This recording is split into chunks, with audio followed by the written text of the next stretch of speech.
Well, greetings. In this session, we are going to talk about the plagues that are found in Exodus chapters 7 through 12. And I put together a PowerPoint for us to work through, so let me share that with you.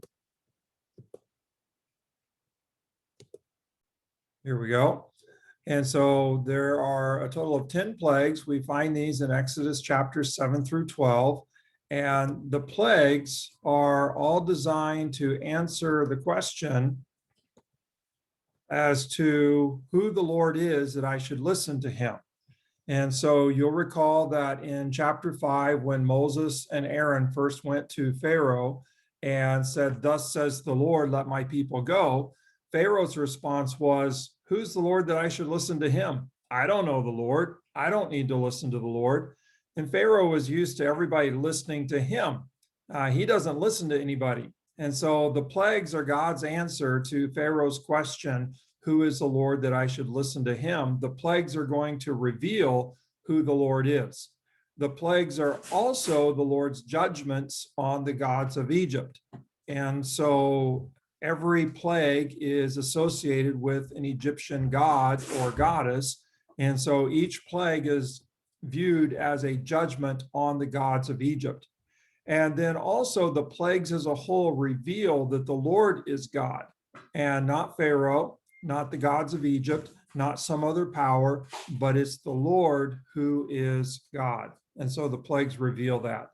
Now, when we begin to work through the 10 plagues, we won't cover all 10 of them, but I do want to call your attention to a few things. So first of all, plague number 1 is the Nile turned into blood. And we need to think about this. Okay, why would this be the first plague? What's significant about turning the Nile into a river of blood? Well, the Nile was a river of life that Pharaoh had turned into a grave for the Hebrew baby boys. And you'll recall back at the end of chapter 1 of Exodus that the Pharaoh gave the order that all the Hebrew baby boys are to be drowned in the Nile River. And so here you have this kind of life-giving source for the people of Egypt, and yet Pharaoh is turning it into a graveyard for Hebrew boys. And the Lord turns it to blood as if the Lord is saying to Pharaoh, if you want the Nile to be a place of death, then I'll go ahead and turn it into blood, a symbol of death. And so the Lord turns it to blood. And what that reveals is that the Lord is God over the Nile. The Pharaoh is not over the Nile. There is not a Nile god, so to speak, that is over the Nile, but rather the Lord is God over the Nile. And if Pharaoh wants the Nile to be a place of death, which was actually a place of life for all of Egypt, then the Lord says, fine, I'll turn the Nile into a place of death. I'll turn it to blood. Plague number 10 is the death of the firstborn. And throughout the Old Testament, Israel is known as the Lord's firstborn. And so in this case, it's kind of like, okay, Pharaoh, if you want to see who can take out each other's firstborn, then we'll play that game. And the Lord is going to show Pharaoh who has claim on all the firstborn. And so all the firstborn of Egypt from high to low are taken in death. And so again, showing the Lord is the one who is God, the Lord is supreme. Notice also the death correlation between the Nile turning to blood, plague number 1, and plague number 10, the death of the firstborn. And what we're seeing here is that the Lord is bringing justice on behalf of all of the dead Hebrew baby boys. And we also are seeing that the Lord it's the Lord's to give and take life, not Pharaoh's. And so the Lord is God over life. The Lord possesses life. And so life is the Lord's to give and take, not Pharaoh's.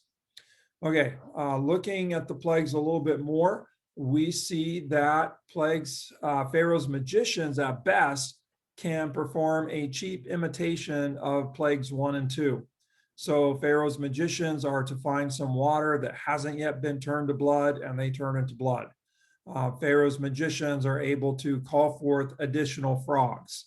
Now, what's interesting about this is that while the magicians can imitate, And again, it's a pretty cheap imitation, if you will, a jar of water versus a river, and just adding more frogs to the frogs that are already there. Um, at best, they can perform a cheap imitation. The magicians cannot reverse the plagues, and Pharaoh doesn't dare to ask them to. If I were Pharaoh and I had my magicians and Moses turned the Nile to blood, I would want my magicians to reverse it. Pharaoh doesn't dare ask his magicians to reverse. At best, they can imitate. On the third plague, which is gnats, Pharaoh's magicians recognize that they cannot duplicate it. And they tell Pharaoh, we can't duplicate this one. And they confess that this plague is by the finger of God.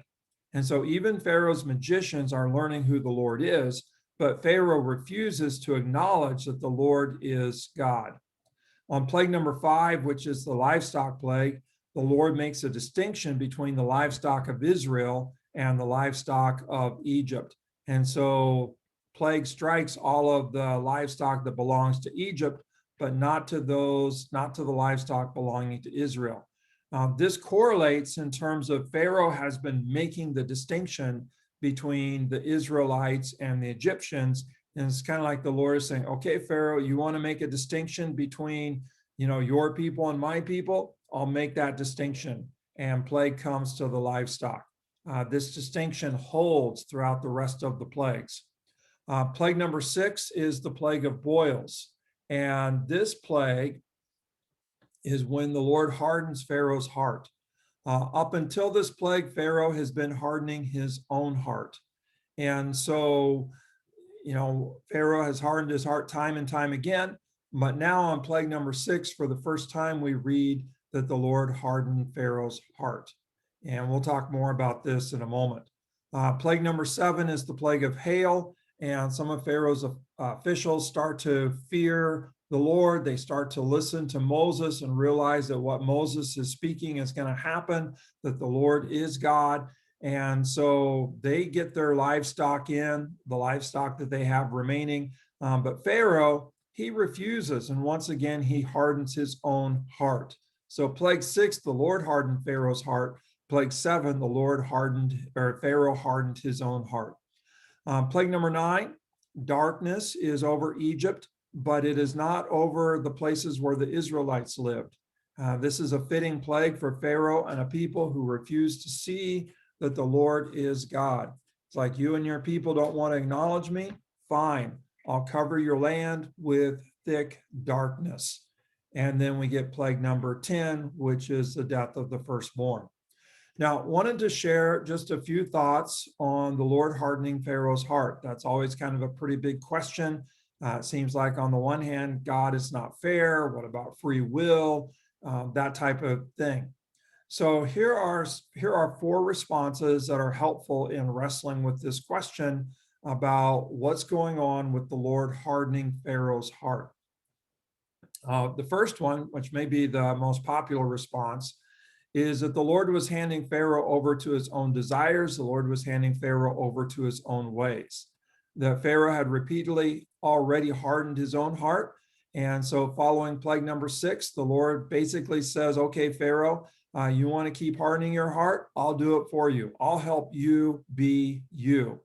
And so the Lord is handing Pharaoh over to his own ways, his own hard-hearted ways. And a hard heart basically means that you're stubborn, that you're not receptive to what the Lord wants to do. So that's response number 1. Basically, the Lord is handing Pharaoh over to his own desires, his own ways. He's been hardening his heart. And so the Lord is simply helping Pharaoh be himself. Second response is that the Lord is really answering Pharaoh's question, who is the Lord? And that it took all 10 plagues to answer the question, so that Pharaoh and all Egypt and all Israel truly recognize that the Lord is God, not Pharaoh. Maybe a way to illustrate this, I play basketball a lot, or at least I used to, don't play as much now.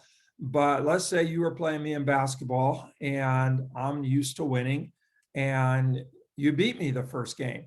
And I'm thinking, well, you got lucky. Maybe I'm a little bit off today, but I don't really recognize that you're a good basketball player. And certainly you're not better than me.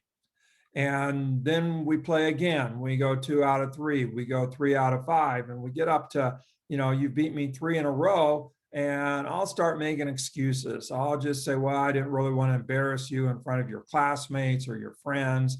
But I know, and really everybody knows, that I'm better than you. Never mind these 3 victories that you have. I'm actually superior. And it might even get to the point where I'm saying I let you win or whatever. But eventually I want to quit playing, but I'm still thinking that I'm better. I'm still thinking that I'm the superior player. I'm just having an off day, and so I don't want to play anymore. And you recognize that in me, that I'm still thinking that I'm better. And so you start trash talking me and kind of force me, pushing my buttons, if you will, to where I got to play you again. And you beat me again. And this goes on until you've beat me 10 straight. And now I have to know, now I know in my heart that you're the superior, you're better at basketball than I am, and I'm not the best. And so some would say, maybe that's a weak analogy, but some would say that that's what's going on here, that, who is the Lord that I should listen to him? Well, Mr. Pharaoh, you are about to find out. And the Lord is going to remove every shadow of doubt as to who is really in charge, as to who is really God, as to whose word determines reality. That's probably my favorite of the 4. Now, the third one, the Lord was imposing his will on Pharaoh so that Pharaoh was the one not able to execute his own will. See, normally Pharaoh imposed his will on everyone else, that everyone trembled in his presence. Everyone was unable to beat themselves. They were intimidated by Pharaoh. And so here we have that flipping. And so the Lord is imposing his will on Pharaoh. Pharaoh is the intimidated one. Pharaoh is the one who's not able to execute his own will. We remember God revealing his name to Moses, I am who I am. And the context there, who are you in relation to Pharaoh? And it's like, I am.